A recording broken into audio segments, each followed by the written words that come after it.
জয় শ্রীকৃষ্ণ বন্ধুরা, আশা করি ভগবানের কৃপায় সবাই ভালোই আছেন এবং ভালো থাকেন এই কামনাই করি। বন্ধুরা, ভগবানকে খুশি করতে চাইলে এই তিনটি জিনিস আমাদের করতেই হবে। আমরা এই জগৎ সংসারে এসেছি ভগবানকে স্মরণ করতে এবং ভগবানের নাম প্রচার করতে, এবং আমরা সব ভুলে যাই।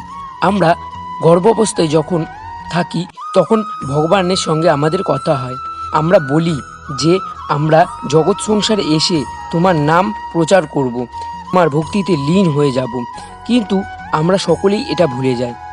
এই জগৎ সংসারের মোহমায় ভুলে যায়, আচ্ছন্ন হয়ে যায়। কিন্তু প্রেরিত যে আমাদেরকে পাঠিয়েছে এই জগৎ সংসারে, তার কথা কিন্তু আমরা ভুলে যাই। তাই আমরা সকলেই ক্ষমা প্রার্থী।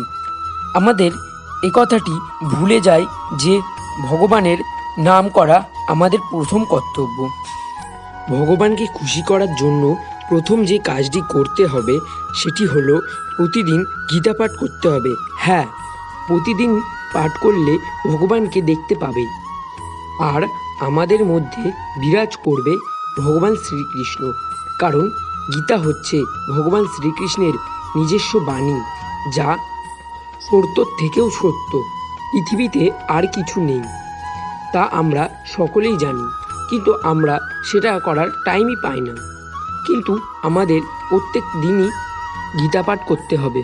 দ্বিতীয় যে কথাটি বলবো সেটা হলো, আমাদের সকলের বাড়িতে গোমাতা থাকে।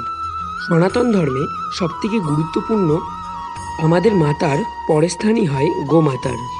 গোমাতাকে আমরা ভগবান রূপে দেখি। এমন মূর্তিও দেখা যায়, ভগবান শ্রীকৃষ্ণের মূর্তির পাশে গোমাতা আছে, কারণ ভগবান শ্রীকৃষ্ণের গোমাতাকে খুব ভালোবাসে।